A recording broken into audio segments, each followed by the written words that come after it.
ETF index mutual funds నేర్చుకుని stock మార్కెట్లో రాణించాలనుకుంటున్నారా? వెంటనే ఈ నెంబర్కి కాల్ చేయండి. నమస్తే. సుమన్ టీవీ సగర్వంగా నిర్మిస్తున్నటువంటి కార్యక్రమం పద్మవ్యూహం.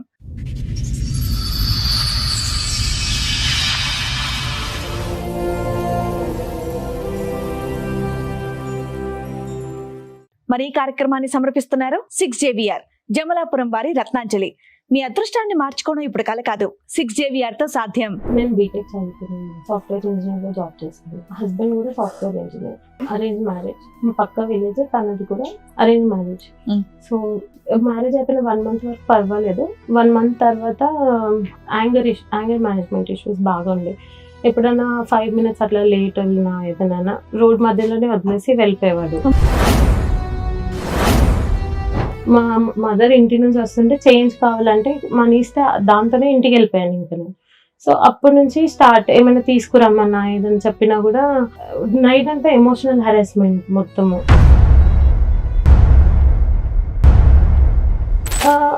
తను ఏంటి అంటే మొత్తం నేను వెళ్ళిపోవాలి. ఏదైనా నాకు అవసరం ఉంటే 10-20 రూపీస్ అయినా సరే అవి నేను నీకు ఇచ్చేస్తాను, నువ్వు మాత్రం మొత్తం నీ శాలరీ అంతా నాకు క్రెడిట్ చేసేయాలి. ఇంకా బాబుతోని ఒక 15-16 lakhs వరకు నాతో మనీ తీసుకొని అపార్ట్మెంట్ లో ఫ్లాట్ కొన్నాడు. ఎవరి పేరు మీద కొన్నారు? అది ఆయన తన పేరు మీదే కొన్నారు. మనీ మాత్రం నా దగ్గర నుంచి తీసుకొని వెళ్ళారు.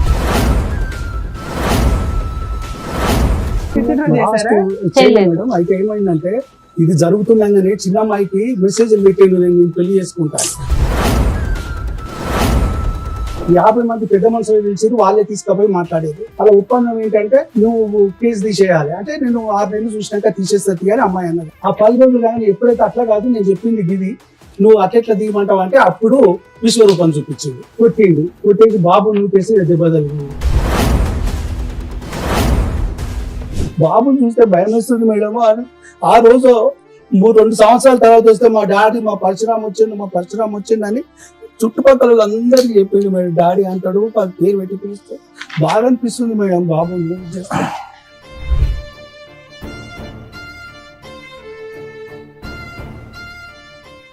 సార్, మేడం సంధ్య గారు ఆవిడ సమస్య చెప్పుకోవడానికి ఎక్కడి వరకు వచ్చారు, ఆవిడ సమస్య ఏంటో అడిగి తెలుసు. ఓకే సంధ్య గారు రండి.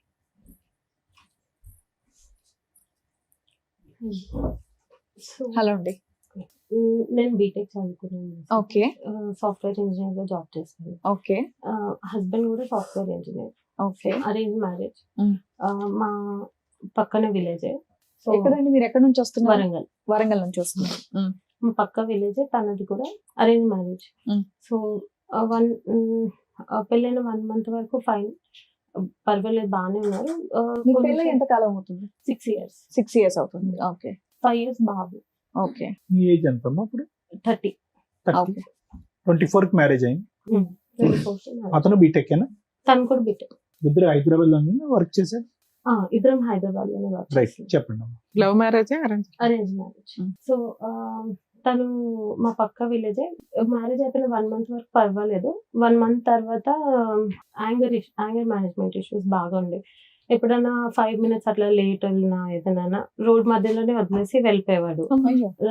చాలా సార్లు మేము ముందు అత్తాపూర్ సైడ్ ఉండేవాళ్ళం, ఆఫీస్ కి దగ్గర అవుతుందని. ఇట్లా ఒకరోజు మా పేరెంట్స్ వాళ్ళ ఇంటికి వెళ్తే లేట్ అయిపోయింది. సో 5 minutes లేట్ అయినందుకు 7-8 ఆ టైంలో, అది కొంచెం ఏరియా కూడా నాకు అంతగా తెలీదు, రోడ్ మీదే నన్ను వదిలేసి ఆయన వెళ్ళిపోయారు. నేను మనీ అప్పుడు క్యాష్ క్యారీ చేసేదాన్ని కాదు. మా మదర్ ఇంటి నుంచి వస్తుంటే చేంజ్ కావాలంటే మనీ ఇస్తే దాంతోనే ఇంటికి వెళ్ళిపోయాను ఇంకా నేను. సో అప్పటి నుంచి స్టార్ట్. ఏమైనా తీసుకురమ్మన్నా ఏదైనా చెప్పినా కూడా నైట్ అంతా ఎమోషనల్ హెరాస్మెంట్ మొత్తము. రాగానే నన్ను కొత్తిమీర తెమ్మని పంపిస్తావా, అట్లాంటి అన్ని చిన్న వాటికి నైట్ అంతా గొడవ పెట్టేసి చాలా మొత్తం ఎమోషనల్ గా డ్రైన్ చేసేసి. ఇంట్లో ఎవరెవరు ఉంటారండి? నేను, హస్బెండ్. అప్పటికి మాత్రం ఇద్దరమే. 1 month అయింది అప్పటికి. ఎక్కడ ఉంటారు? వాళ్ళు ఊర్లో ఉండేవాళ్ళు. 2 months. Working when your married అమ్మా? అప్పుడు మీరు పని చేయట్లేదు? I was working. You working. మరి ఎందుకు ఎందుకు ఫైనాన్షియల్ గా అతనికి ఏదో ఎక్కడ దింపేస్తే డబ్బుల గురించి అవన్నీ తను ఏంటి అంటే మొత్తం నేను ఏం నా ఏం సాలరీ సంపాదించినా అతని అకౌంట్ లో ఆ. వెళ్ళిపోద్ది. వెళ్ళిపోవాలి. ఏదైనా నాకు అవసరం ఉంటే 10-20 రూపీస్ అయినా సరే అవి నేను నీకు ఇచ్చేస్తాను, నువ్వు మాత్రం మొత్తం నీ సాలరీ అంతా నాకు క్రెడిట్ చేసేయాలి టోటల్ కంట్రోల్. మొత్తం. అట్లా స్టార్టింగ్ లో అంతేమి కంట్రోల్ చేయకపోతుండే ఫైనాన్షియల్ గా, మిగతావి ఎమోషనల్ గా ఇట్లానే డ్రైన్ చేస్తుండే. తర్వాత 2 months అప్పుడు మా అత్తయ్య వాళ్ళు వచ్చారు. వాళ్ళు అప్పటికి బాగానే ఉండింది కొంచెం. నేను మార్నింగే వెళ్ళిపోయి తను వర్క్ ఫ్రమ్ హోమ్ చేసేవాడు అప్పుడు కూడా. ఇట్లాగే కొన్ని రోజులకి మా ఇంటి ఓనర్ ఫుల్ గొడవ పెట్టేసుకున్నాను అనమాట. నేను అప్పుడు ఇంట్లో లేను. వచ్చాక నాకు జరిగింది తెలీదు, కానీ నేను డిఫెండ్ చేశాను తన్ని. డిఫెండ్ చేసి అక్కడి నుంచి తీసుకొని వేరే చోటికి షిఫ్ట్ అయిపోయాం మొత్తం. దేనికి సంబంధించి గొడవ ఏంది ఏమో తెలుసా? స్టార్టింగ్ వచ్చేసి తనకి మేము షిఫ్ట్ అవ్వడం ఇష్టం లేదు. అది కాకుండా ఈయన ఏం చేశారో నాకు తెలీదు. ఎప్పుడైనా వాళ్ళతో ఏం మిస్బిహేవ్ చేశారో నాకు తెలియదు, కానీ ఆ మీనింగ్ లోనే కొంచెం ఆమె ఓకే. అబ్యూజివ్ గా మాట్లాడింది ఆయనతో. కానీ నాకు అంతా తెలియకపోయినా నేను ఒకదాన్నే ఉన్నాను అక్కడ సపోర్ట్, కానీ నేను డిఫెండ్ చేసి తీసుకొచ్చేసాను ఓకే. ఇంటికి. తర్వాత ఆయన 1 month అట్లా పూణే వెళ్ళిపోయాడు. నేను మా ఇంట్లోనే ఉండేదాన్ని. మా ఎప్పుడు parents జరిగిందండి ఇది? 2019 మే. సో నేను ఇంటికి వచ్చేసాక 1 month ఆయన వెళ్ళిపోయారు. నేనే హౌస్ సర్చ్ అవన్నీ చేసి ఆయన వచ్చే వరకు అన్ని అరేంజ్ చేసి పెట్టుకుని ఉన్నాను. తర్వాత కూడా ఆయన వచ్చేసాక కూడా మళ్ళీ ఏమైనా ఇంట్లోకి వండుకోవడానికి గిన్నెల దగ్గర నుంచి కూడా ఏమైనా అడిగితే మీ అమ్మ వాళ్ళు తెస్తారు, అవన్నీ నాకు అప్పటికి సంబంధం మీ లేదు. శాలరీ ఎంత, ఆయన శాలరీ ఎంత? నా శాలరీ అప్పుడు 38,000 వచ్చేది, తనకు 43 వచ్చేది. Okay. ఏమైనా కొన్నా కూడా మీ శాలరీ మీరు ఏం చేసేవారు? 25,000 అట్లా ఇద్దరికి. మ్యారేజ్ అయిన 1 month కి 25,000 ఇద్దరం చిట్టి సేవింగ్స్ వేసుకున్నారు. వేసుకునేవాళ్ళం. మిగతావి మా దగ్గర ఉండేవి, అవి కూడా ఇంట్లో ఖర్చులకి వాటికి అయిపోయేది. తను ఏం చెప్పాడంటే వాళ్ళ సిస్టర్ కి 3 lakhs అట్లా పెళ్లి అప్పుడు ఒప్పుకున్నాము, అవి చేయాలంటే టైం పడుతుంది, నీ శాలరీ ఇంట్లోకి వాడేసుకుంటే నేను ఇక్కడ సేవ్ చేసుకుంటాను మా చెల్లికి అంటే ఓకే అట్లా కూడా పర్వాలేదు ఫైన్ అనేసి వదిలేదు. తర్వాత తను ఊరికే ఇట్లాగే హరాస్ చేసి, నేను ఎప్పుడు మా వాళ్ళకి చెప్పలేదు. నేను ఎల్డర్ డాటర్ మా ఇంట్లో, ఎంతమంది ఇద్దరు మీరు? చెల్లెలు ఇంకా ఇంకా నాకు. 2 ఉన్నారు. సో నేను ఎప్పుడు చెప్పలేదు వాళ్ళకి అప్పటి వరకు. కానీ రోజు ఇట్లా మెంటల్ టార్చర్ ఎక్కువైపోయింది నైట్ టైం. నేను అప్పుడు షిఫ్ట్స్ ఉండేవి, 9కి వచ్చేదాన్ని. 9-10 అవ్వగానే ఇంక ఇదే టార్చర్, 12 వరకు అట్లా పడుకోకుండా. ఒకరోజు మా ఫాదర్కి ఫ్రూట్స్ తేలేదు అనేసి మా ఫాదర్కి కాల్ చేసి 12-1 టైంలో వాళ్ళకి కాల్ చేసి మీ ఇంటికి వెళ్ళిపోయి ఇప్పుడే అనేసి అట్లా హెరాస్ మీ చేసి గొడవలు ఏంటమ్మా? కరేపాకు తేలేదు, కొత్తిమీర తేలేదు, ఫ్రూట్స్ తేలేదు, ఇంతే. అక్కడి నుంచి స్టార్ట్ అయింది. మెల్లిమెల్లిగా అది మొత్తం ఫైనాన్సెస్ కంట్రోల్ చేయాలి నేను అనేసి అక్కడికి వచ్చింది. ప్రెగ్నెన్సీ నేను చెప్పిన మాటే వినాలి, అమ్మాయిలకి ఇండిపెండెన్స్ ఉండకు అంటే తను ఆలోచించకూడదు, తన ఒపీనియన్ చెప్పొద్దు, ఎందులో కూడా Broad-minded గా అమ్మాయిలు ఉండకూడదు. ఉండకూడదు. అసలు నా ఒపీనియన్ కూడా అడగరు. హెల్త్ ఇష్యూస్, ప్రెగ్నెన్సీ టైంలో హెల్త్ ఇష్యూస్ ఉండి నన్ను ట్రావెల్ చేయొద్దని చెప్పారనమాట. కానీ ప్రెగ్నెన్సీ ఎప్పుడు వచ్చింది మీకు? 2020లో వచ్చింది. 2020లో వచ్చింది. ట్రావెల్ చేయొద్దు అని చెప్పారు ఆ టైంలో. చెయ్యొద్దు అన్నా కూడా లేదు మా ఊర్లోనే జరగాలి, అలా అయితేనే మా కోవిడ్ చుట్టుపక్కల డేలో ఉన్న ఎక్కడికి వెళ్తారమ్మా ఇంట్లో కూర్చోక? కానీ నేను రాలేను, నాకు బ్యాక్ పెయిన్ అంటే నేను పడుకోబెట్టుకున్నా కార్లో తీసుకొని వెళ్తాను, కానీ నువ్వు ఇక్కడ ఉండకూడదు, నేను చెప్పిన దగ్గర చేస్తే మా చుట్టాలందరికీ రావడానికి వీలు ఉంటుంది అంటే నేను ఒప్పుకోలేదు అసలు. నాకు అప్పటికి క్యాబ్ మాన్పించేసి నేను మెట్రోలో వెళ్ళేదాన్ని ఆఫీస్కి. సో నేను రాలేను అన్న కూడా ఆ రోజు గొడవపడి ఫోన్ పగలగొట్టేసి మొత్తము నన్ను పైన ఈ లాడర్ లాగా ఒక స్టెప్స్ ఉంది అవి ఎక్కించేసాడు మొత్తం పైకి 4th floor లో. Spiral ladder. Spiral ladder normal గానే కళ్ళు తిరుగుతాయి కొంచెం. అది ఎక్కుతున్నప్పుడు ఇంకా నాకు మొత్తము డ్రౌజింగ్ అనిపించింది అది ఎక్కువగానే. తర్వాత ఇట్లా చేస్తున్నారా అని అప్పుడు చెప్పాను వాళ్ళకి, కానీ అప్పటికి కూడా లేదు కొంచెం అడ్జస్ట్ అయిపోవాలి అన్నట్టుగా చెప్పే పంపించేశారు మా పేరెంట్స్, మా తాతయ్య వాళ్ళు. తర్వాత దీవాళి బాబు పుట్టే టైంలో కూడా నా ఫోన్ తన దగ్గర ఉండే, తనది పాడైపోయింది కదా నాది ఇచ్చాను. రోజు అసలు ఫోన్ తనతోనే ఉండేది, గూగుల్ పే, ఫోన్ పే అన్ని పాస్వర్డ్స్ తెలుసు, అన్ని తెలుసు. స్క్రీన్ షాట్స్ తీసుకొని తనకి వాట్సాప్ చేసుకుంటాడు. తన ఫోన్ వర్కింగ్ లో లేదు కానీ వాట్సాప్ చేసుకునేవాడు ఫోన్కి. బేబీ కొంచెం ముందే మీకు డెలివరీ చేసేస్తాము, బేబీ గ్రో అవ్వట్లేదు అనేసి అంటే ఓకే. నాకేమో ఆ టెన్షన్‌లో ఉండేది. తనేమో నాకు కొత్త ఫోన్ కొనించు, నాకు ఫోన్ ప్రాబ్లమ్ అవుతది. నువ్వు అక్కడ హాస్పిటల్‌లో ఉంటే అనేసి అంటే ఫోన్ ఆర్డర్ పెట్టేసి నేను వెళ్ళిపోయాను. బెడ్ మీద నాకు ఇట్లా ఆపరేట్ మరి అయిపోయి అంత డీటెయిల్ గా కాదు, పిల్లాడు పుట్టాడు, పిల్లోడు రెస్పాన్సిబిలిటీస్ ఎలా తీసుకున్నాడు, మీకు ఓవరాల్ గొడవకి రీజన్స్ ఏంటి, డే టు డే జరిగింది అవసరంలా, అసలు ఓవరాల్ ఏ విషయం మీద, ఫైనాన్షియల్ విషయం మీద గొడవ జరిగాయి, ఎప్పటిదాకా కలుసున్నారు మీరు? బాబు పుట్టాక 5 months వరకు కలిసున్నాము. 2020 లోనే చెప్పేస్తున్నావు, 21 నుంచి విడిపోయారా? 5 years అవుతుందా మీరు సెపరేట్ అయిపోయి? మధ్య మధ్యలో ఆన్ అండ్ ఆఫ్ వస్తారు. ఒక 1 month 2 months ఉంటారు. తర్వాత గొడవపడి కొట్టి మనీ నాకు ఈ ఇవ్వట్లేదు. 5 years లో ఎన్ని సార్లు వచ్చాడు? 3 times. ఓకే, లాస్ట్ గా వచ్చి వెళ్ళిపోయింది ఎప్పుడు? 9-10 months బ్యాక్, ఫిబ్రవరి టైంలో. స్టార్టింగ్ లో ఉన్న డిఫరెన్స్ ఆఫ్ ఒపీనియన్స్ తర్వాత కాన్ఫ్లిక్ట్స్ ఒకటేనమ్మా, లేదంటే అంటే ఫైనాన్షియల్ ఇండిపెండెన్స్ లేకపోవటం, చిన్నవాడి దగ్గర గొడవ పెట్టుకోవటం, నీ డబ్బులన్నీ నాకు కావాలంటాం, ఇంతవరకేనా మీ గొడవలు? ఇంకేమైనా ఇంకా ఉన్నాయా? పేరెంట్స్ దగ్గర నుంచి తీసుకురామని హెరాస్ చేసేవాళ్ళు. Okay, అది కూడా Financial- డబ్బులే. కొంచెం ఆయనకి ఏమైనా అక్రమ సంబంధాలు ఉన్నాయా? మీ మీద అలాంటివి ఏమైనా ఏమైనా క్యారెక్టర్ వేరే- క్యారెక్టర్ అసాసినేషన్ చేయడు కానీ బాడీ షేమింగ్ చేస్తారు బాగా. ఇట్లా స్టౌట్ ఉంటావు నువ్వు అట్లా అనేసి. సో ఈ కారణాల వల్లే మీరు 5 years బట్టి, ఆల్మోస్ట్ 5 years బట్టి విడిపోయారు. మధ్య మధ్యలో ఏదో అడపదడప ఒక వారాలు అంతేనా? డౌట్ ఏంటంటే క్యారెక్టర్ పరంగా అట్లా కాదు, క్యారెక్టర్ అసాసినేషన్ కాకుండా తనకి ఫైనాన్షియల్ డౌట్స్ అన్నమాట. మా పేరెంట్స్ కి ఇచ్చేస్తాను, మా ఇచ్చేవారా మీరు? సిస్టర్స్ కి ఇచ్చారు. నేను ఎప్పుడు ఎప్పుడు ఇవ్వలేదు. ఇవ్వలేదు? స్టార్టింగ్ లో మా పెళ్ళైన కొత్తలో మా సిస్టర్ నేనే, తను బయట సీట్ వస్తే నేనే ఎంకరేజ్ చేస్తే నేను పంపించాను. సో దానికోసం ఒక 1 month స్పెండ్ చేశాను కానీ దాని తర్వాత నేను ఎప్పుడు ఇవ్వలేదు. ప్రెగ్నెన్సీ టైంలో మీ వాట్సాప్ లో అదే మీ ఫోటోస్ స్క్రీన్ షాట్స్ తీసుకోవటం అవన్నీ ఏంటమ్మా దీని గురించి? దీని గురించి observing the communication with your అన్ని. ఫ్యామిలీ, మీ వాళ్ళ కమ్యూనికేషన్ అనేది అబ్జర్వ్ చేస్తారు. అవి గూగుల్ పే బ్యాలెన్స్ అవన్నీ స్క్రీన్ షాట్స్ తీసుకొని పంపించుకోవడం. రైట్. ఆపరేట్ అయిపోయినా కూడా అన్ని ప్రతి ఒక్కటి నేనే పెట్టాలి. Right. అక్కడ నుంచి ఏమీ నాకు హెల్ప్ ఉండదు. అప్పటి నుంచి ఇప్పటి వరకు ఆయన ఏమి ఇవ్వలేదా? ఇవ్వలేదు. ఆయన జాబ్ కంటిన్యూ చేస్తున్నారా? 5 years లో తను మా బాబుని చూసింది ఓన్లీ బర్త్డే రోజు వస్తాడు, కేక్ కట్ చేపిస్తాడు, ఫొటోస్ దిగుతాడు, వెళ్ళిపోతాడు అంతే. ఎక్కడ ఉంటాడు ఆయన? ఆయన ఉప్పల్ సైడ్ పీజీలో ఉంటున్నాడు. పీజీ అనేసి అంటున్నారు కానీ యాక్చువల్లీ వాళ్ళ ఫ్రెండ్స్ చెప్పింది ఏంటంటే అపార్ట్మెంట్ లో ఉంటున్నాడు, ఫ్లాట్ తీసుకొని. సెపరేట్లీ అంటే ఒక్కడే ఉంటాడమ్మా? ఒక్కడే ఉంటున్నాడు అని చెప్పారు వాళ్ళు. మీకేమైనా డౌట్స్ ఉన్నాయా ఆయన? నేను చూసాను యాక్చువల్లీ రీసెంట్ గా వచ్చినప్పుడు, మాతో పాటు ఉన్నప్పుడు 9-10 months బ్యాక్ ఇట్లా తనకి బాగా ఫీవర్ అట్లా ఉంటే నేను మెడిసిన్స్ ఆర్డర్ చేస్తున్నప్పుడు చూసాను అనమాట. He ordered something. అప్పుడు అవన్నీ ఎందుకని నా ఫ్రెండ్ కోసం అట్లా ఇట్లా చెప్పిండు. కానీ నాకు అప్పుడు పర్లేదు తనకి సిక్కున్నాడు అనేసి నేను ఏం అడగలేదు.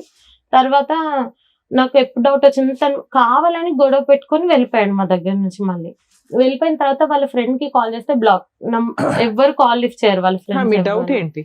అదే రీసీయింగ్ అదర్ ఉమెన్ అనేది మీ డౌట్. కానీ ఎవరో చెప్పగలరమ్మా? ఎవరన్నా ఎవరు అని నేను స్పెసిఫిక్ గా చెప్పలేను. కానీ నేను అయితే అపార్ట్మెంట్ పీజీలో కాకుండా అపార్ట్మెంట్ లో ఉంటాం ఒకటి, అపోలో ఫార్మసీ నుంచి మందులతో పాటు అవి కూడా తీసుకుంటాం ఒకటి, ఇంకేమన్నా మీ దగ్గర డౌట్? అతను మేము ఉన్నప్పుడు కూడా మాతో ఎక్కువ స్పెండ్ చేయడు, బాబుతో గానీ నాతో గానీ. తను ఫోన్ సో మీ దగ్గర అంటే డైరెక్ట్ ఎవిడెన్స్ అయితే ఏం లేదు. బట్ అది మీకు ఒక సస్పిషన్. ఇది కాకుండా ఇంకా బాబుతోని ఒక 15-16 lakhs వరకు నాతో మనీ తీసుకొని అపార్ట్మెంట్ లో ఫ్లాట్ కొన్నాడు. అది వాళ్ళ ఫాదర్ ఆయన వాళ్ళు యూజ్ చేసుకోవడం కానీ ఎప్పుడు నేను గానీ బాబు గానీ వెళ్ళడం అవి ఏమి లేదు. ఎవరి పేరు మీద కొన్నారు అది? ఆయన తన పేరు మీదే కొన్నారు. మనీ మాత్రం నా దగ్గర నుంచి తీసుకొని వెళ్ళారు. ట్రాన్సాక్షన్ ఏమైనా నడిచిందా? ఆన్లైన్ చిట్స్ మేము పే చేసినాము, వాళ్ళ దగ్గర నుంచి తీసుకొని వెళ్ళిపోయారు అనమాట. నేను పే చేసినవి కూడా తనే తీసుకొని. మీరెందుకు ఊరుకున్నారు? ఆ టైంలో మంచిగానే ఉంది కొంచెము. అంటే ఆ టైంలో మా మామయ్య వల్గర్ లాంగ్వేజ్ యూజ్ చేసి కొట్టడానికి వచ్చినప్పుడు ఈయనే సపోర్ట్ చేసి పంపించారు నన్ను. మీ ఫాదర్ వస్తారంటే. అమ్మ నువ్వు ఉన్నంత కాలం చిట్టీలు వేసి 25,000 అనుకుని మీరు 25,000 కట్టింది ఏదైతే ఉందో, ఆల్రెడీ డే 1 నుంచి మీకు ఫైనాన్షియల్ గొడవలే ఎన్ని మాట్లాడుకున్నా కూడా. అట్లాంటప్పుడు 15 lakhs చిట్టి ఆయన తీసుకొని వెళ్ళిపోతుంటే ఈయన బాగున్నాడు కదా నువ్వు ఎట్లా నమ్ముతావు? డే 1 నుంచి గొడవలు జరుగుతున్నాయిగా. ఈ డబ్బుల కోసం బాగున్నాడు ఈ 4 రోజులు. నెక్స్ట్ మీకు ఆల్రెడీ ఏ రోజు కూడా ఈ 5 years లో 3 times వచ్చి 3 months ఉన్నాడు. అయినా మీరు ఎందుకు ఎంటర్టైన్ చేస్తున్నారు అతన్ని? నేను మనీ పంపించకపోతే మా ఫాదర్ కి వాళ్ళకి కాల్ చేసి హరాస్ చేయడం, నేను సూసైడ్ చేసుకుంటాను, నాకు మెంటల్ ప్రెషర్ ఎక్కువ అరే. అయిపోతుంది అలా అనేసి. చెప్తే నువ్వెందుకు నమ్ముతావు, ఎందుకు అంటావు? కదా ఈ 5 years లో ఎంత మొత్తం పంపించారమ్మా అతనికి టోటల్ గా? చిట్టీల డబ్బు ఎంత? అదో 15 లక్షలు. అది 15 అది lakhs. కాకుండా అది కాకుండా వాళ్ళ ఫాదర్ వాళ్ళ టర్మ్ ఇన్సూరెన్స్ దగ్గర నుంచి ఓలా ఊబర్ అన్ని ఇంట్లో సామాన్ దగ్గర నుంచి అన్ని నేనే చూసుకునేదాన్ని. ఇంట్లో అవన్నీ మనిషి లేడు, కాపురం లేదు, అదే ఏమీ లేదు. పైగా బిడ్డకు ఒక నీకు తండ్రి రూపాయి లేడు. ఇవ్వాల్సింది పోయి ఎదురు అన్ని ఎందుకు లాక్కుంటుంటే ఎందుకు ఫండ్ చేస్తున్నావు అంటే ఎప్పటికైనా అతని మనసు కరుగుతుందనా? Actually Huh? దాని తర్వాత ఇంట్లో మా మమ్మీ వాళ్ళు అవన్నీ గిన్నెలు, నేను వాషింగ్ మిషన్ అవన్నీ తీసుకొని వెళ్ళిపోయాడు మాకు చెప్పకుండా. మమ్మల్ని కొట్టి మా ఇంటికి పంపించేశాడు, అవన్నీ తీసుకొని వెళ్ళిపోయాడు. అప్పుడు బాబు చిన్న బాబు, నాకు తెలీదు ఆయన షిఫ్ట్ చేసింది కూడా నాకు తెలీదు. ఊరికి తీసుకొని వెళ్ళిపోయాడు అన్ని మొత్తము. నేను మా ఇంట్లో హౌస్ హోల్డ్ హెల్ప్ నాకు కాల్ చేసి తను వెళ్ళిపోయాడు, మనీ కూడా ఇవ్వలేదు ఏమి అంటే, నేను తనకి మా వాళ్ళు నువ్వెందుకు లాస్ అవుతాను తనకి ఇచ్చి కాల్ చేస్తే ఎవరు లిఫ్ట్ చేయరు, కాల్ ఎవరు లిఫ్ట్ చేయరు ఇంకా అక్కడ నుంచి. ఇప్పటికి కూడా అవన్నీ మా అమ్మ వాళ్ళు పెట్టినాయి, అందులో మా ఫాదర్ కష్టం అదంతా. అంటే మీరు కాదు. గెలుపు 3 లక్షలు నువ్వు పెట్టిన డబ్బు అంతకంటే ఎక్కువ ఉంది. ఎక్కువ తింగరదానిలాగా చాలా ఉన్నావు. చిన్న పెద్ద చిన్న విషయాలు contribution. మాట్లాడుతున్నారు. మేజర్ ఇష్యూ మీ జీవితంలో ఉన్న సగం సంపాదన అటు వెళ్ళిపోయింది కదా. అయినా నువ్వు 3 times ఎందుకు ఎంటర్టైన్ చేసావంటే మారతాడండి అంటే ఫ్యామిలీ కొంచెం నిలబెట్టుకోవడానికి ఆవిడ ఏదో కష్టపడింది కానీ ఆయన మారట్లేదు మీ అంతేనా? ఇద్దరు సిస్టర్స్ పెళ్లిళ్ళు అయినాయి. ఒక చెల్లిదండి. ఇంకా రెస్పాన్సిబిలిటీస్ ముగ్గురేనా, మగపిల్లలు లేరా? లేదు. అప్పుడు నాన్నగారు రెస్పాన్సిబిలిటీస్ వస్తారా? మీకు కూడా Father? ఉంటాయి. కాదని అడిగింది ఎవరు? నార్మల్ గా ఇప్పుడు Father నేను వస్తారు. ఇవ్వకపోతేనే ఊర్లో అంతా మా పక్క Madam, ఊరే father కదా ని ప్రచారం మొత్తము, ఆ, తను వాళ్ళ ఈ ఫ్యామిలీకి ఇస్తారు. సరే అట్లయినా ఓకే, మా ఫాదర్ కే కదా ఇస్తున్నా అన్నది వదిలేస్తే, నేను ఎక్కడికి వెళ్ళినా బయటికి వెళ్ళినా కూడా ఊరు వెళ్ళినప్పుడు కూడా వాళ్ళందరూ వచ్చి నువ్వు మీ ఫాదర్ కే ఇస్తావంట కదా, అమ్మాయి సాలరీ మీద బ్రతుకుతున్నాడు మీ ఫాదర్ అని బతుకుతారమ్మా, అది scream హక్కు చేయడం. కదా. ఇక్కడ ఆల్రెడీ మిమ్మల్ని చదివించింది ఎందుకంటే బాధ్యతలు తీసుకోవడానికి. అట్లా అని కాకుండా ఇప్పుడు మీతో పాటు మీ ఫాదర్ వచ్చారు కదా, మాట్లాడతారా? పిలుద్దాం ఒకసారి. సార్ రండి. నమస్కారం అండి. కూర్చోండి. మనకు ముందు చెప్పాలి కదా ఫాదర్ మా. అయ్యో సార్ పెద్దవారు అయ్యో సార్ ఉండండి, Please, సార్ please, ఉండండి, please. మాట్లాడదు రండి, మాట్లాడండి. కూర్చోండి సార్. అయ్యో మీ పేరేంటి గురుగారు? నాకు శ్రీనివాస్ సార్. కూర్చోండి. ఎందుకంటే సార్ మీరు బతుకమ్మల జీవితాలు బాగుపరుస్తారు మేడం. Thank you sir. అందరి జీవితాలు మెరుగుపరుస్తారు. జనజీవన సవంతిలో కలిసేటందుకు మీరు దారి చూపిస్తారు, న్యాయ సహాయం చేస్తారు. మా బిడ్డది లక్ష్మి, సరస్వతి, పార్వతి గారు ముగ్గురిని అన్నాం మేడం. ఇంకా ఆడపిల్లలు ఉంటే కూడా నాకు హ్యాపీగా స్వీకరిస్తాను. అంతే తప్పితే నేను వాళ్ళు భారం అనుకోని అందరు నన్ను ఆడపిల్లల అని ఆశ్చర్యపోతారు. నాకు భయం ఏం లేదు సార్, మంచిగా అనిపిస్తారు తర్వాత. కానీ ఇంత కానీ కొంచెం లాంగ్వేజ్ కొంచెం గలీజ్ కావద్దని చెప్పేది. నీకే పుట్టి నువ్వు నా మన్మడని 3 సార్లు నాలుగు ఆడు దరిద్రుడు. పనికిరాని నీచు. ఎదవలేండి, నీకు ఆడి ఇష్టం. మాటలకి ఏం లేండి. మీరు గుండె కూర్చోండి. రాక బతుకమ్మ ఆడి సార్. బతుకమ్మలను ఇంట్లోకి వస్తేనేమో బొమ్మలాగా చూస్తున్నారు, దేవుళ్ళు అమ్మలాగా చూస్తున్నారు. ఏందో దరిద్రం అర్థమైతలేదు మేడం. మీలాంటి వాళ్ళు మాత్రమే, ఒక రమ్య మేడం గారు, ఒక సార్, ఒక శ్రీవాణి మేడం గారు, ఇలాంటి వాళ్ళు మాత్రమే ఈ సంఘాన్ని బాగు చేయగలరు. దయచేసి గుర్తు పెట్టుకోండి మేడం. ఆడపిల్లల జీవితం మీకు ఎప్పటి నుంచో నేను అభిమానిని, మీకు నేను ఎప్పటి నుంచో చూస్తున్నా. మీకు సార్ ప్లీజ్ కూర్చోండి. కూర్చోండి శ్రీనివాస్. ఎన్నో కుక్కలు మరుగుతూ ఉంటాయి సార్. కుక్క ఎందుకు మరుగుతున్నావు మనం అడగం కదా. ఆడపిల్ల ఆమె రూపాయి కాంచి ఆమె పెట్టాలి. నువ్వు చెప్తున్నావు, తర్వాత చూసుకుందాం, పెట్టు. మొత్తం దాదాపు 15-16 లక్షలు సార్. కాపురం చేయనప్పుడు ఇప్పుడు కాసులు ఎందుకు సార్? ఇంత దారుణం అంటే దారుణం. కేసు ఉంటే కూడా మేము 498 వేస్తే 498 అన్ని పాలతీ కేసులు అంటారు. మేము చెప్తే వాళ్ళు కేసు కట్టారుగా మేడం. మేడం ఆడ కౌన్సిలర్ మేడం గారు ఉన్నారు, ఏదో పెద్ద షార్టిస్టోడ్ ఉన్నాడమ్మా, వాడు రాకముందు నువ్వు వెళ్ళి తొందరగా కేసు కట్టేయి నేను చెప్పిన సిగ్నేచర్. ఎప్పుడు వేసారు సార్ 498? ఎంతకాలం అయింది? 4 సంవత్సరాలు 23 లో వేసావు. ఆ, మరి 25 లో ఎందుకు రానిచ్చావు? ఇది కాకుండా పెద్దవాళ్ళు మాట్లాడి పర్లేదు నువ్వు ఒక 6 months చూడు తీసే కేసు అనేసి అన్నారు. 1 month తర్వాత ఏది నేను కేసు తీయను. విత్డ్రా చేశారా? చేయలేదు మేడం. అయితే ఏమైందంటే ఇది జరుగుతుండగానే చిన్న అమ్మాయికి మెసేజ్లు పెట్టిండు, నేను పెళ్లి చేసుకుంటాను మమ్మల్ని బెదిరి ఆయనకి ఎన్నో వేషాలు వేసాడు. ఆ చిన్న అమ్మాయికి పెట్టిన మెసేజ్ ఎమ్మడే పోయి వీళ్ళు ముగ్గురు ఏడుస్తారు. మా అమ్మకు ఖాళీ ఇరితే నేను పోయి హాస్పిటల్ ఉన్నా, వీళ్ళు ఏడుస్తుంటే ఏందమ్మా అంటే ఇట్లా మెసేజ్లు పెట్టండి, ఏం చెప్పాలి అర్థమవుతుంది అంటే అప్పుడు కంప్లైంట్ ఇచ్చి వచ్చిన. ఎంత ధైర్యం అండి వీడికి. అది కాకుండా మొన్న అందరు చెప్తే 4 నెలల 5 నెలల క్రితం మాట్లాడి తోలితే ఏది దొడ్డిదారిన లోక్ అదాలత్లా తీసేయాలి కేసు అని ఒత్తిడి తెచ్చింది. ఒత్తిడి వేస్తే ఈ అమ్మాయి అనేది నన్ను రమ్మలేదు 50 మంది పెద్ద మనుషులు పిలిచిరు, వాళ్ళే తీసుకుపోయి మాట్లాడారు, దూరం తీసుకపోయి. అలా ఒప్పందం ఏంటంటే నువ్వు కేసు తీసేయాలి అంటే నేను 6 నెలలు చూసినాక తీసేస్తా అని అమ్మాయి అన్నది. వచ్చినాక ఎక్కలేని ప్రేమలతో పోసిందంట 10 రోజులు. ఆ 10 రోజులు కానీ ఎప్పుడైతే అట్లా కాదు నేను చెప్పింది గిది, నువ్వు అట్లెట్లా తీయమంటావు అంటే అప్పుడు విశ్వరూపం చూపించిండు, కొట్టేసి బాబు నూకేసి దెబ్బ తగిలింది. అప్పటిదాకా ముందో ఎంతలో దగ్గరికి పోయేది అలా డాడీ దగ్గర. బాబుని చూస్తే భయం వేస్తుంది మేడం. ఆ రోజు 2 సంవత్సరాల తర్వాత వస్తే మా డాడీ మా పరశురామ్ వచ్చిండు అని చుట్టుపక్కల అందరికి చెప్పిండు మేడం. డాడీ అంటాడు, పేరు పెట్టి పిలిస్తే బాగా అనిపిస్తుంది మేడం బాబుని.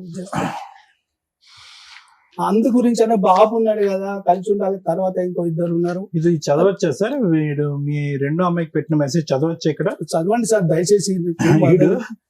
ఇది ఏం రాశాడంటే చూడండి, ఇది కొన్ని అర్ధరాత్రి మెసేజ్ కూడా కాదు, ఇది సాయంత్రం 6:30కి మెసేజ్. శ్రావణి నీకు ఒకటి చెప్పాలి శ్రావణి, ఇప్పటికి లేట్ అయ్యింది అంటే అమ్మాయి పాపం చెప్పండి అని అంది.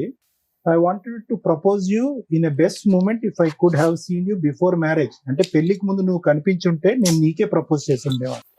నాకు ఆ అవకాశం మిస్ అయిపోయా. నువ్వు ఎలా రిసీవ్ చేసుకుంటావో నాకు అర్థం కాలేదు. ఇదిగో నా నా నా మనసులోంచి చెప్పేటటువంటి మాట, నువ్వు నా బెటర్ హాఫ్ కింద ఉంటావా for the rest of my life. Don't I deserve A true caring sweet person like you. నీలాంటి అద్భుతమైన మనిషి నా జీవితంలో ఉంటావు అన్నది నాకు కావాలి. నువ్వు ఉండటానికి నువ్వు రెడీయా. అందునుంచి నేను ఇది ఎక్స్ప్రెస్ చేస్తున్నాను. ఇది ఏమన్నా ఒపీనియన్ ఉంటే కనుక వెంటనే నాకు తెలియపరచు.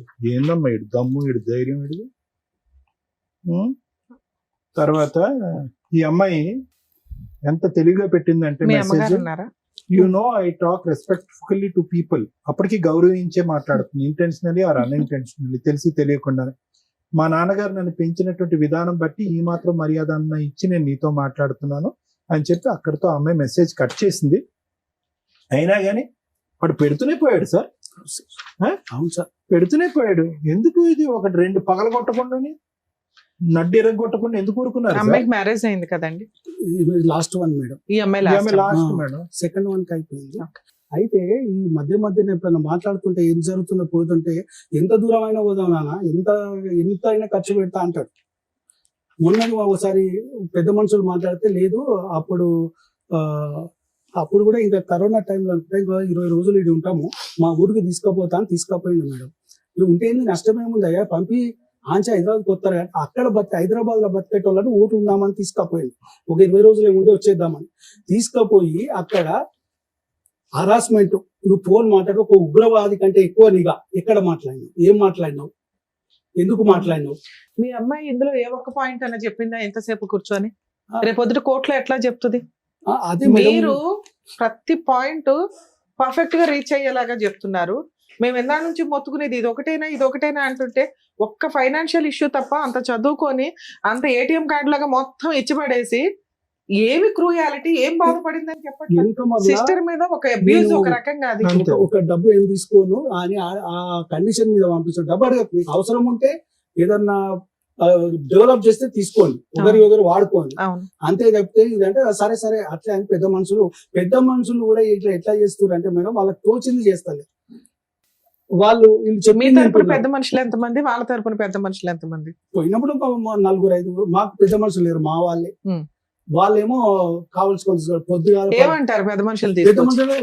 ఏది కన్క్లూజన్ రాదు, ఏది అడగరు. నువ్వు దీనికి పనిష్మెంట్ రా బాబు, ఇది ఇట్లుంటది ఇక కలిసిపోవాలి. ఏమన్నా నేను అట్లెట్లయితే ఇది విలన్, తండ్రి విలన్, మంచోడు కాదు, వాళ్ళని కలవనిస్తలేడు. అయ్యా నేను అంటలేను కదండి. ఇక్కడ ఇది ఒకటే కాదు, అమ్మాయికి రాసింది ఒకటే కాదు, అతని బాధలన్నీ కూడా కొంతవరకు శ్రావణికి చెప్పుకున్నాడు. మీరు ఆఖరి అమ్మాయితో చెప్పుకున్నాడు. ఏంటంటే కనుక నా కొడుకు అంటే నాకు పంచ ప్రాణాలు, నా కొడుకుని చూడటానికి నాకు ఒక అవకాశం ఇవ్వండి, వాడిని చూడలేకుండా నేను బతకలేకపోతున్నాను, అది ఇది అని చెప్పి అతని వాదన అంతా వినిపించాడు. కానీ ఎందుకు ఆ అమ్మాయికి చెప్పేవాడు? అందులో ఈ అమ్మాయి కూడా అంది, ఇదేంద్ర బాబు నేను అందరికంటే చిన్నపిల్లని నాకు చెప్తున్నావు ఏంటి గొడవ అంతా కూడా, పెద్దవాళ్ళతో వచ్చి కూర్చొని మాట్లాడొచ్చు కదా అంటే కనుక నేను చెప్పేటటువంటి మాట అట్లీస్ట్ ఈ మెసేజ్ల రూపాన నువ్వు తప్ప ఎవరు ఆలకించట్లేదు, వినట్లేదు, అర్థం చేసుకోవట్లేదు, నా గోడు ఎవరు అర్థం చేసుకోవట్లేదు కాబట్టి నీకు చెప్తాను. ఓకే, ఒక మెసేజ్ బాగాలేదు, ఈ మెసేజ్ నేను ఏదైతే చదివానో అది అభ్యంతరకరమైనటువంటి మెసేజ్. కానీ అక్కడ కూడా ఏమన్నాడంటే దీన్ని క్షమించద్దులేండి కానీ చెప్తున్నాను, if you do not have any opinion please ignore it. అటువంటి నా మాట అభ్యంతరకరంగా అనిపించి నేను మాట్లాడేటటువంటిది చెత్త చెదారం అంటే కనుక ఇది ఇక్కడితో ఆపేసే అని అన్నాడు. ఆ తర్వాత ఆ అమ్మాయి కూడా మాట్లాడుతుంది. తర్వాత మాట్లాడిన సంభాషణ అంతా కూడా మా అక్కిలా అంది, మా అక్కిలా అనుకుంటుంది, నువ్వేమనుకుంటున్నావు అని చెప్పి ఆ అమ్మాయి తనకు వయసుకు మించినటువంటి బాధ్యత తీసుకుని మధ్యవర్తిత్వం చేయడానికి ప్రయత్నం చేసింది అందులో. కానీ ఇందులో చాలా ఇంపార్టెంట్ పాయింట్ ఒకటి ఉందమ్మా, ఎవరు కూర్చోట్లేదు, ఎవరు నా గోడు వినట్లేదు, ఎవరు నా మాట వినట్లేదు, నువ్వు తప్ప ఎవరు వినట్లేదు శ్రావణి అని అంటుంది. ఆ అమ్మాయి ఏమొచ్చి నేను ఒక పెద్ద అన్నయ్యలా నేను ట్రీట్ చేస్తున్నాను కాబట్టి నువ్వు నాకు ఎందుకు మీరు అందరూ కూర్చుని ఎందుకు మాట్లాడుకోలేదు, ఎందుకు ఇంత ఇలాంటి అంశాల మీద పెళ్లి పెటాకులు అయిపోవటం ఏంటి నాకు అర్థం కావట్లేదు. సార్ అవన్నీ అతను చెప్పిన ఒట్టి మాట్లాడు పొత్తు మాట్లాడతారు అంటే ఆయన ఎప్పుడు కొడుకుని చూడడానికి అవాయిడ్ ఎప్పుడు చేయలేదు మేడం. కొడుకుని చూడడానికి అవాయిడ్ ఎప్పుడు చేయలేదు. ఎప్పుడైనా వస్తుడు చూసుడు కనీసం మంచినీళ్ళు ఇచ్చినా కూడా కోర్టులో ఏం కేసులు పెండింగ్ ఉన్నాయి సార్? 498 వేసినాము. సో ఇది 354D. ఇది అమ్మాయి చిన్న అమ్మాయి. అదే ఓకే, అది వేశారు. డొమెస్టిక్ వైలెన్స్ కేసు వేశారు, అది నడుస్తుందా? ఇంటీరియర్ మెయింటెనెన్స్ వేశారా? ఎందుకని అది వేసి ఎంతకాలం అయింది డీవీసీ వేసి? 2 years 2023 సేమ్. సరే నేను చెప్తాను. మేడం ఇంకొకటి నంబర్ బ్లాక్ ఆ ఊరికి తీసుకుపోయి night లా చంపే నేను ప్రయత్నం చేసింది ఒక్కసారి మేడం. నేను అవి చిన్న కొట్టి చిన్న నన్ను నిర్వీర్యాల పంపించాక ఆడియో ఒక్కళ్ళ మాట. ఉన్నది మేడం. ఆమె కొడుతుంటే ఒక సార్ మీకు కోర్టులో కేసులు నడుస్తున్నాయి, పెద్ద మనుషులు పంచాయతీలు నడుస్తున్నాయి, కొంచెం వెల్ సెటిల్డ్ ఫ్యామిలీ, అడ్వకేట్స్ ని పెట్టుకోగలిగారు, కెపాసిటీ ఉంది. ఇక్కడ ఏమి ఎక్స్పెక్ట్ చేసి వచ్చారు? అదే మేడం ఒకటి ఆ ప్రాబ్లం చేస్తలేడు. ఇప్పుడు ఆమె ఇల్లు కట్టుకుంది మేడం, దాదాపు 1.5 లోన్ తీసుకుంది. నేను కొంత ఇచ్చేసాను. ఎవరు మీ అమ్మాయి సొంతగా ఒక ఇల్లు కట్టుకుంది? ఎప్పుడు ఎంతకాలం అయింది కొని? ఒక 1 year. ఓకే, అతను విడిపోయినాక లాస్ట్ గా తర్వాత కొన్నావా? గృహప్రవేశం ఒకదానివే చేసావా? మీ ఆయన వచ్చాడు? నేను ఒకదాన్ని, మమ్మీ జస్ట్ పూజ చేసినాం అంతే. అయితే దాదాపు ఆమెకి ఇచ్చినాయి, ఆమె సంపాదించినవి వేరే వేరే కాకుండా ఒక 20 లక్షల దాకా అప్పయింది మేడం. కనీసం అవన్నీ అంటే ఇటు ఇటు పెడుతుంది. కొంచెం అవన్నా సరే, కేసు ఎట్లా నడుస్తుంది అట్లా దేవుడు ఎట్లా చేస్తాడో ఇలాంటి న్యాయం చేస్తారు. కనీసం అవన్నీ ఇస్తేనన్నా ఆమె అప్పులు కట్టుకుంటుంది. సరే వచ్చి కాపురం చేసుకొని నిమ్మలంగా ఆయన రూపాయి పెట్టొద్దు అమ్మాయి సార్. ఇప్పుడు 11 అవుతుంది, ఈ టైంలో ఫోన్ చేయడం కూడా కరెక్ట్ కాదు. కొంచెం ముందు అయితే నిజంగా మీ అల్లుడు ఫోన్ చేసి మాట్లాడి మా వంతు ప్రయత్నం నేను చేశాను. నేను చెప్పేది చెప్పుకుంటున్నా మేడం. అయితే కనీసం ఆయన ఏ కేసులు అక్కర్లేదు, మీ దగ్గర వచ్చి మీరు మంచిగా సార్ కౌన్సిలింగ్ చేస్తే ఏ కేసు అక్కర్లేదు, కాపురం చేస్తే ఓకేనా? ఓకే మేడం, కానీ మంచిగా ఉండాలి. కాదండి, ఒపీనియన్ కదా ఇంపార్టెంట్. చెప్తున్నానా? మీరు చెప్పండి. ఆయన వచ్చినా కూడా 1 month maximum 1 month. Okay, what ever has happened in the past is past. ఇక్కడి నుంచి యు వాంట్ హిమ్ ఒక కౌన్సిలింగ్ చేసి మిమ్మల్ని ఇద్దరిని కలిపి భార్య భర్తలుగా ఒక కొడుకు ఈ వాతావరణాన్ని నువ్వు ఊహించుకోగలుగుతున్నావా? ఆ నమ్మకం మీకుందా? అది కావాలని కోరుకుంటున్నావా లేదా? కావాలా వద్దా? ఎన్వైరన్మెంట్ అసలు ఆయన క్రియేట్ చేయడు. ఒక హోమ్లీ. నీకు నమ్మకం ఉందా లేదా అని అడుగుతున్నాను నాన్న. లేదు. నాన్నగారు ఏమంటున్నారంటే మీరు మేడం మీరందరూ కౌన్సిలింగ్ చేసేసుకుని అతను బ్రెయిన్ మార్చేసి కూర్చోపెట్టి కలిపండి అని అంటున్నారు. నీకు నమ్మకం లేకుండా ఆ ప్రయత్నం చేయడం కూడా వేస్ట్. మొత్తం హాస్టల్ ఎన్వైరన్మెంట్ ఉంటుంది. హాస్టల్ ఎన్వైరన్మెంట్ లో నీకు ఏం రిస్క్ ఉందని అనుకుంటున్నావు? నీకు ప్రాణభయం ఉందా? ఉంది, నాకుంది, బాబుకి కూడా. అసలు బాబుని వీడియో కాల్ చేసి చూస్తాను. 4 years అవుతుంది. ఒక్కసారి నేను బ్లాక్ కొట్టి నన్ను పంపించాక నువ్వు ఎందుకు కొడతాడమ్మా? సారీ, మనీ ఇవ్వకపోతే నేను తాగడు. తన దగ్గర ఉండాలి అంతే. అతనేమన్నా మీ మీద కేసులు వేసాడా? లేదు, నేను చేసినవన్నీ ఫాల్స్ కేసు. కాదు ఇప్పుడు ఒకటి గురువు గారు, మీరు పెద్ద మనసుతో ఒక ఆడపిల్ల జీవితం మీ కొంత కూతురు పరువు గురించి అవనియండి, కాపురం కాపాడాలి, కుటుంబం నిలవాలి అనే ప్రయత్నంతో మీరు ఇక్కడ కూర్చోండి. కానీ అటువైపు మీ ఉన్న బిడ్డ ఈ రోజు మీరు ఇందాక అన్నారు నా బిడ్డను నా గుండెల్లో పెట్టుకుని సాక్కుంటాను నాకేం లేదన్నారు. అటువంటి బిడ్డ ఈ రోజు ప్రాణభయంతో అక్కడ అంటుంది. ప్రాణభయం అని చెప్పినా కూడా మీరు కౌన్సిలింగ్ చేసేసేయండి, ఏదో విధంగా కలిపేయండి అంటే కనుక మళ్ళీ మీరు ఇందాక నిలబడి మాట్లాడిన మాటలకు వెనక్కి తీసుకోవాల్సి వస్తుంది. సరే అంటే ఎందుకంటే మొన్నటి వరకు ఆమె ఇష్టంతోనే 3-4 నెలల క్రితము ఆమె ఇష్టంతోనే తీసుకొచ్చి మాట్లాడిపించి కూర్చున్నబెట్టి మాట్లాడిపించింది.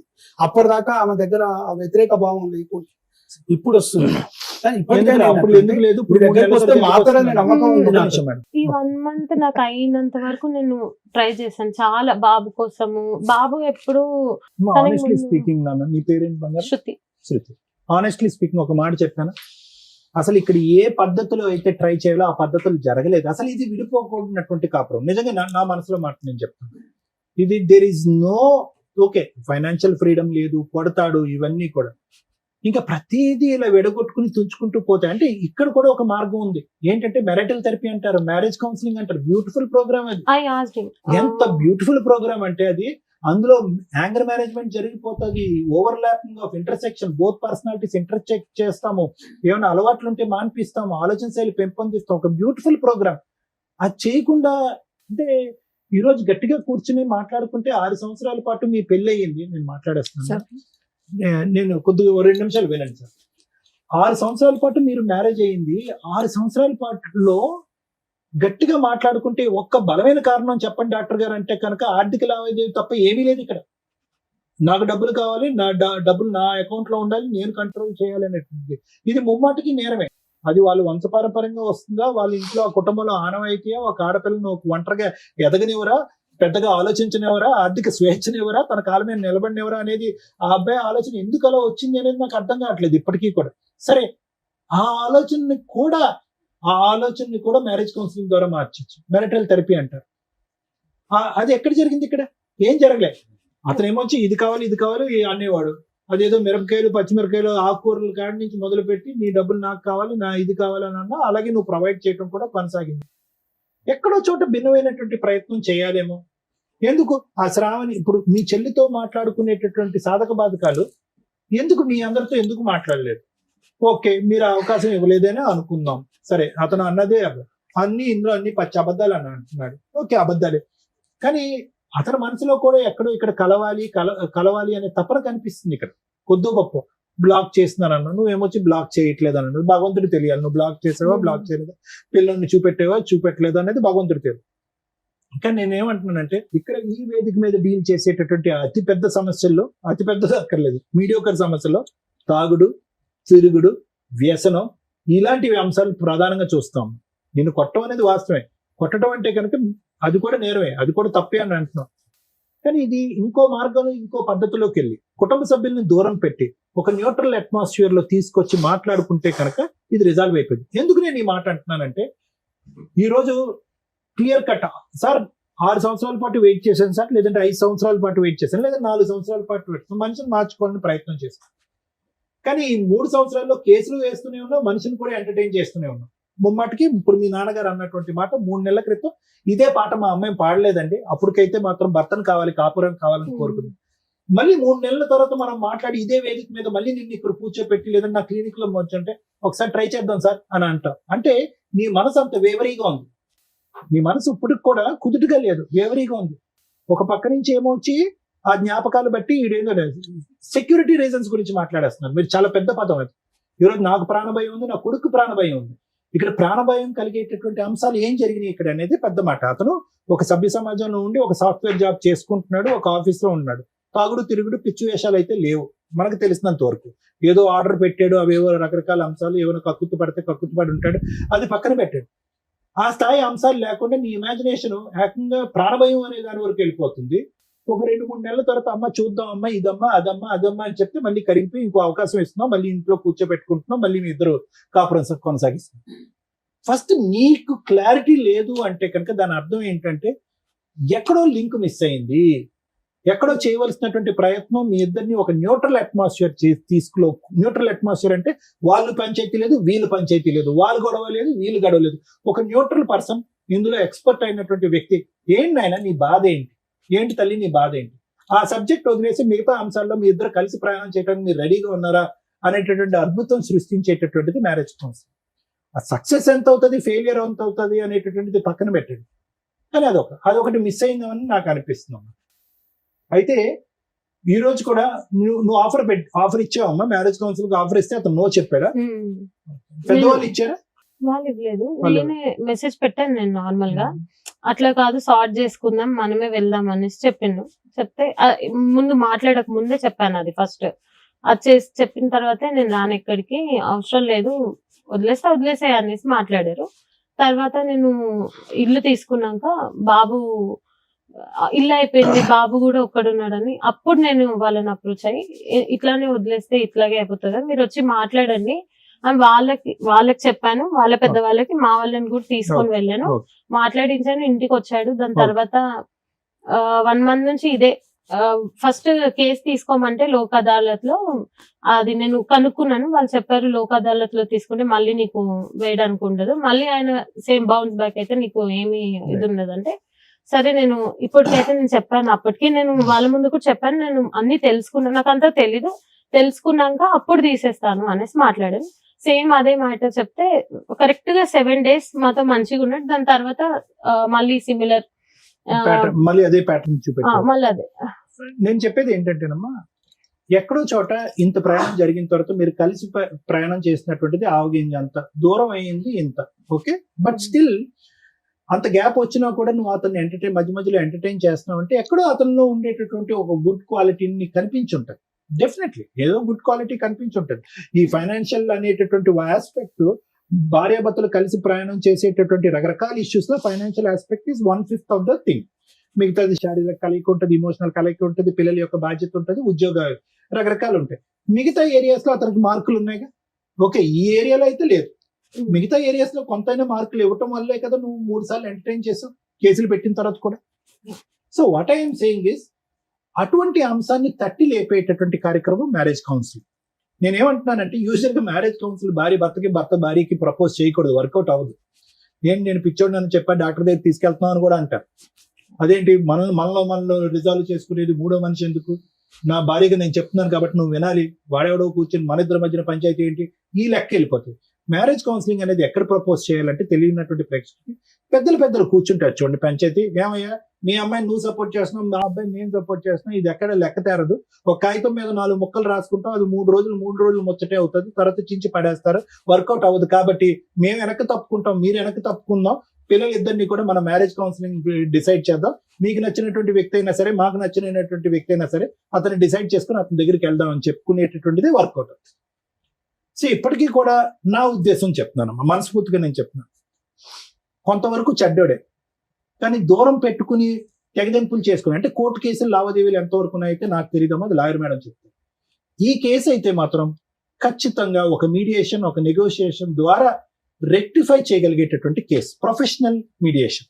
We cannot have routine counsellors, ఎందుకంటే you two are too educated people. మీరిద్దరు సాఫ్ట్వేర్ ఇంజనీర్ల కింద వర్క్ చేస్తున్నారు, సభ్య సమాజంలో గౌరవంగా బతుకుతున్నారు, చక్కటి శాలరీ తీసుకుంటున్నారు, మీకు ఒక కొడుకున్నాడు. కాబట్టి సైంటిఫిక్ పద్ధతిలో ఒక ప్రొఫెషనల్ కౌన్సిలింగ్ చేస్తే కనుక ఖచ్చితంగా మీ ఇద్దరి మధ్యన గ్యాప్ క్లోజ్ అవుతుంది అనే నమ్మకం నాకైతే ఉందమ్మా. లేదు sir my thoughts have gone too far అంటే కనుక అది మీ మానసిక పరిస్థితి అని నేను చెప్తాను. ఎందుకంటే ఈ రోజు ఇలా ఉంటుంది, రేపు పొద్దున్న లేపి అరే నీకు తెలుసా ఇలా చేద్దాం ఒకసారి ట్రై చేయంటే ఓకే సార్ అంటావు నువ్వు.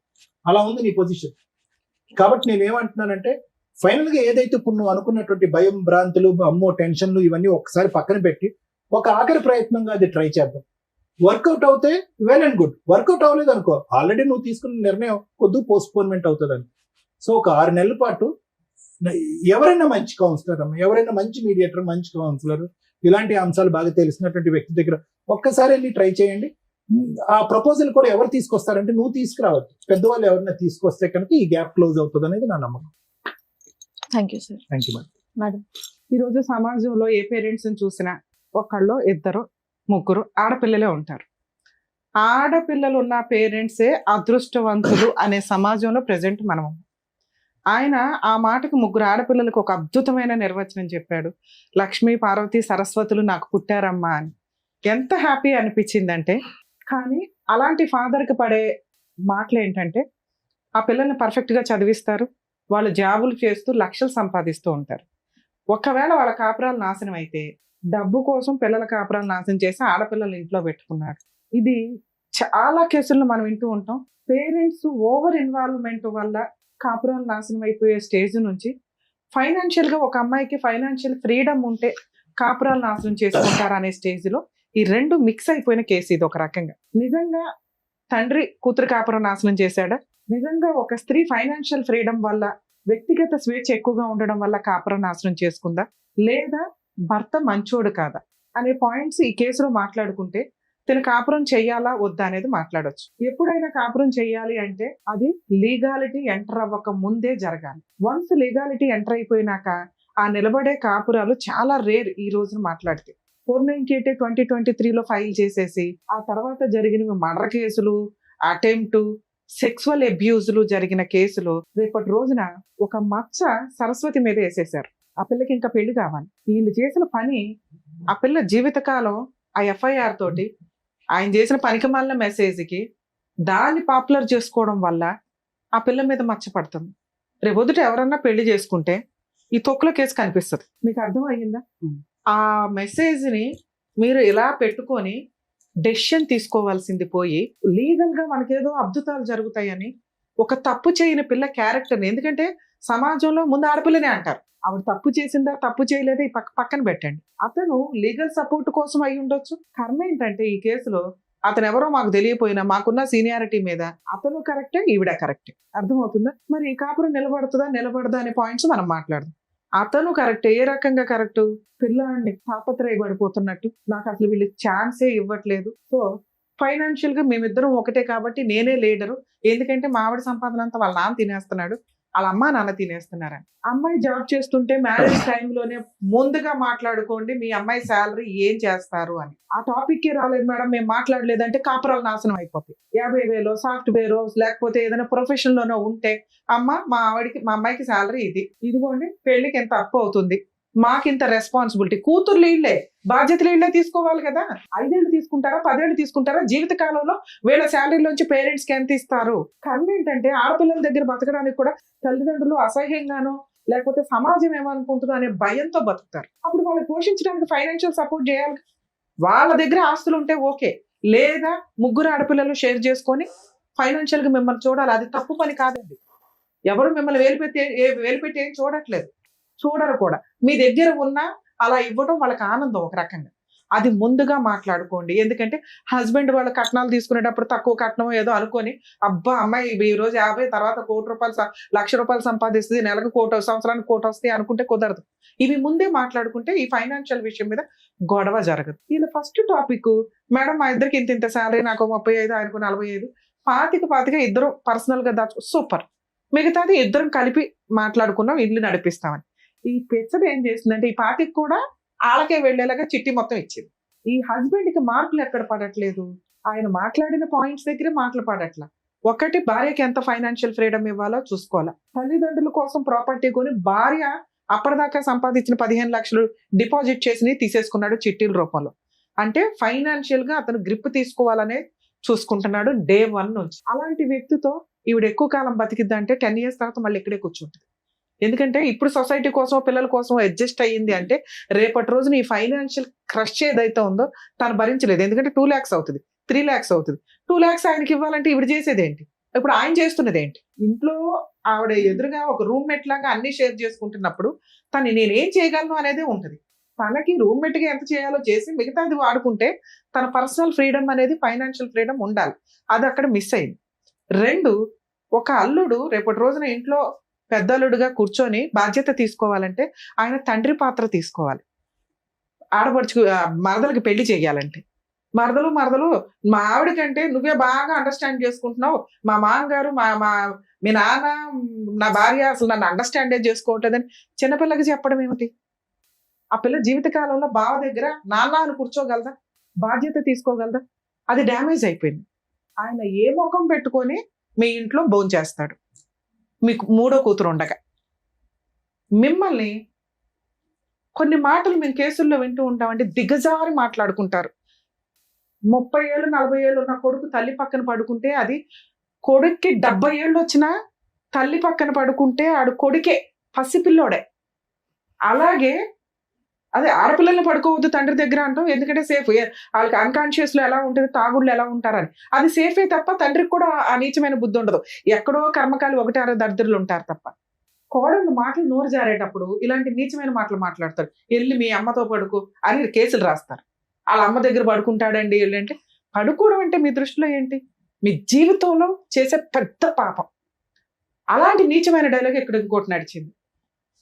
పిల్లాండి కానీ మీ నాన్నతో కన్నావంటే అక్కడ మనిషేనా? అసలు పిల్లాడి జీవితంలో మచ్చపడిపోయింది, దాన్ని వీళ్ళు పాపులర్ చేసుకుంటారు, లీగల్ గా వాడుకుంటారు. చేయకూడదన్న జ్ఞానం వీళ్ళకుండదు. ఒక ఆడపిల్ల జీవితాన్ని తీసుకెళ్లి మూడో పిల్లది తీసుకెళ్లి లీగల్ గా బయట పెట్టకూడదని వీళ్ళకి తెలియదు. ఎందుకంటే న్యాయ పోరాటం ఎక్కడో ఒకటి నిజం చూపించాలి అని.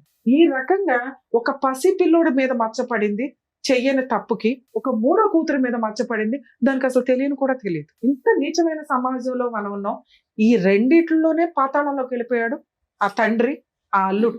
ఏ ముఖం పెట్టుకుని ఆ ఇంట్లో కొడుకు ముందో, మామగారి ముందో, మరదల ముందో కూర్చొని బాధ్యత తీసుకోగలడు, భోజనం చేయగలడు. కలపాలా ఇలాంటి కేసుని? ఫైనాన్షియల్ గా తేడా ఉంటే ఓకే. ఆల్రెడీ ఇవిడ ఫ్రీజ్ అయిపోయి ఉంది. 5 years మ్యారిటల్ రిలేషన్ లో ఏ రోజు కూడా మీ అల్లుడు నాకు భార్య కావాలని కేసులు ఫైల్ చేయాలి. ఈవిడ సమాజానికి భయపడో, పిల్లలకు భయపడో, ఓకే మారతాడనో 3 సార్లు ఛాన్స్ ఇచ్చింది తప్ప. అంత మెసేజ్లు పెట్టిన అల్లుడు 2023లో కేసు ఫైల్ చేస్తే కనీసం నాకు విజిటేషన్ రైట్స్ ఇవ్వండి అని కేసు ఫైల్ చేయాలి. అర్థం అవుతుందా? పిల్లాడిని చూసే రైట్స్ మీ అల్లుడికి లీగల్ గా ఉన్నాయి. పిల్ల మీద మెసేజ్లు పెట్టుకుంటూ కూర్చోవడం ఏంటి? మీ అమ్మాయి ఎంటర్టైనే చేయకూడదు. మీ అమ్మాయికి తెలియదు, ఇది వీళ్ళ కుటుంబం. ఆ పిల్లని ఈ ఉచ్చులోకి లాగి చాలా తప్పు చేశారు. ఆ పిల్లకి మెసేజ్ వచ్చిన రోజే పోలీస్ స్టేషన్ కంప్లైంట్ ఇవ్వాలా, దాన్ని ఈవిడ కేసుల్లో వాడుకోవచ్చు. స్పెషల్ కేసు వేసి ఆ పిల్ల క్యారెక్టర్ రోడ్డు మీద పెట్టారు చెయ్యని తప్పుకి. లోక్ అదాలత్లో కేసులు ఫైల్ చేసినాక లోక్ అదాలత్లో మేడం మీకు డౌట్, లోక్ అదాలత్లో పెడితే కేసు మళ్ళీ వేయడానికి ఉండదని, అది అబద్ధం అండి. లోక్ అదాలత్లో కేసు ఫైల్ చేస్తూ మీరు రిప్రజెంటేషన్ ఇస్తే అది క్లోజ్ చేయడానికి 3 months అబ్జర్వేషన్ పీరియడ్ ఉంటుంది. ఈ 3 months లో మనిషి మంచోడా, మారాడా, మారలేదా, 90% ఆ 3 months బాగుంటారు కేసు క్లోజ్ అయ్యేదాకా. వన్స్ కేసు క్లోజ్ అయినాక మళ్ళీ ఏదైనా నీకు హెరాస్మెంట్ వచ్చింది అనుకో, ఆ పాతది ఈ నమ్మక ద్రోహం ప్రెజెంట్ జరిగింది, మళ్ళీ కేసు వేసుకునే రైట్స్ మీకు ఉన్నాయి. ఇది తెలుసుకోండి. కాకపోతే కాపురాలు నిలబెట్టడం కోసమని కౌన్సిలింగ్లు ఇవన్నీ నడుస్తూ ఉంటే అవి ఒకవేళ మీకు నచ్చి ఓకే భర్తతో ఉండాలి అనుకుంటే లోక్ అదాలత్లో మీరు కేసు క్లోజ్ చేసుకున్నా మీకు వచ్చిన లాస్ లేదు, మళ్ళీ కేసు వేసుకునే రైట్స్ ఉన్నాయి. మరి మీకు ఎవరు చెప్పారో నాకు అర్థం కాల, అది లీగల్ గా అబద్ధం. ఆ కేసు వేస్ట్ అయిపోద్దేమో, ఫ్రెష్ కేసు ఇంకొంచెం పాయింట్లతో యాడ్ అవుతుంది కదా. అర్థం అవుతుందా? 2 ఇక ఈ పాయింట్స్ లో మాట్లాడితే ఫైనాన్షియల్ అడ్డంగా ప్రాపర్ ఎవిడెన్స్ ఉంది నీ దగ్గర. మీరు చేయాల్సిన పని ఏంటంటే డొమెస్టిక్ వైలెన్స్ కేసు ఏదైతే వేశారో దాంట్లో ఇంటీరియర్ మెయింటెనెన్స్ పిటిషన్ ఎమర్జెన్సీగా వేయండి. అది పిటిషన్ వేసిన దగ్గర నుంచి క్యాలిక్యులేషన్ మెయింటెనెన్స్ ఆర్డర్ అవుతుంది బాబుకి. మీరు జాబ్ చేస్తున్నారు కాబట్టి మీకు మెయింటెనెన్స్ రాదు, బాబు కోసం మెయింటెనెన్స్ ఫైల్ చేయండి. అది ఎంత అర్జెంటుగా వేయగలిగితే అంత. సార్ మీకు ఇప్పుడు ఒక క్లారిటీ ఉండాలి. డైవర్స్ గురించి నేను ఇక్కడ మాట్లాడట్లేదండి, అతన్ని అలా ఉండనివ్వండి. దయచేసి ఇంటికి ఎంటర్టైన్ చేయొద్దు. ఓ 2 years 3 years లీగల్ గా తిరగనివ్వండి. మ్యూచువల్ డైవర్స్కి వస్తాడా, కాంపెన్సేషన్ మొత్తం రూపాయితో సహా డివిసి యాక్ట్ ద్వారా వసూలు చేసుకునే రైట్స్ నీకున్నాయి. మ్యూచువల్ గా వస్తే పిల్లోడికి ఏమి ఇస్తాడో నీవేంటి, ఇవి మాట్లాడుకుని మ్యూచువల్ కి వెళ్ళండి. లేదు నా భార్య కావాలి అంటే దానికోసం ఆయన ఏం ప్రయత్నాలు చేశాడు, ఈ పాప ప్రక్షాళన ఎలా చేసుకున్నాడు, కొంచెం టైం ఇద్దాం. నిజంగా భార్య కావాలి అంటే ముందు మామగారి కాళ్ళు పట్టుకోవాలా, ఎందుకంటే నీచమైన మాటలు మాట్లాడేసావు. మరదల కాళ్ళు పట్టుకోవాలా, దారుణమైన మెసేజ్లు పెట్టావు. అవి 2 చేసిన రోజున ఈ అమ్మాయి కౌన్సిలింగ్ ఇద్దాం. ముందు నమ్మాలి భర్తని. నువ్వు ఆ ముఖం పెట్టుకుని ఆ ఇంట్లో తిరగగలిగితే, ఆ అమ్మాయి నమ్మితే, సారో మేము కౌన్సిలింగ్ ఇవ్వడానికి ఒక్క సెకండ్ కూడా ఆలోచించాం సార్, ఎందుకంటే మా ఉద్దేశమే కాపురాలు నిలబెట్టడం. లేదా కోర్టుల చుట్టూ సంవత్సరాల తిరగకుండా నాన్న ఇట్లా డెసిషన్ తీసుకోండి, ఇలా వెళ్ళండి, ఇలా చెయ్యండి అని. ఇక్కడ మీకు మేము ఇవ్వగలిగే సజెషన్, ఆ అబ్బాయితో ఇప్పుడే కౌన్సిలింగ్ వద్దు, ఇప్పుడే పంచాయతీ వద్దు, ఇప్పుడే సెటిల్మెంట్ వద్దు. ముందు మీ హక్కులు ఏంటి, మీకున్న పవర్స్ ఏంటో తెలియచేయండి. డివిసి యాక్ట్ లో ఇప్పుడు నాకు స్టేట్మెంట్ ఇచ్చారు కదా, ఇవన్నీ రూపాయితో సహా వడ్డీ వసూలు చేసుకునే రైట్స్ నీకున్నాయి. ఎరియర్స్ అంటే వీటిలన్నిటిని కూడా మీరు ఇప్పుడు దాకా పెట్టిన మొత్తం కూడా దీనికి తగ్గ పనిష్మెంట్ పడుతుంది. ఇంటీరియర్ మెయింటెనెన్స్ ఎంత అర్జెంటుగా అయితే అంత అర్జెంటుగా వేయండి. ఒక డివిసి కేసు ఒక 5 కేసులతో సమానం. 100% మీరు గెలిచే కేసు. మీ దగ్గర ఉన్న ఎవిడెన్స్, మీరు క్రూయాలిటీ ప్రూవ్ చేయలేకపోవచ్చు, కానీ 498 కేసులో డౌరీ ప్రూవ్ చేయగలుగుతారు. అడిషనల్ డౌరీ హెరాస్మెంట్ మీకు ఆల్రెడీ ఆ సెక్షన్ ఇంక్లూడ్ అయింది. సెక్సువల్ అబ్యూజ్ ప్రూవ్ చేయగలుగుతారు. వాట్సాప్ ఆ మెసేజ్ ఉంది, దాంట్లో వాడేసుకుంటే సరిపోయిందనా. థర్డ్ పిల్లని మనం రోడ్డు మీద పెట్టామని నా బాధ, కానీ నడవనివ్వండి, ఆల్రెడీ మీరు పెట్టేశారు కదా. వేయడానికి ముందు నాతో మాట్లాడుంటే ఇందాక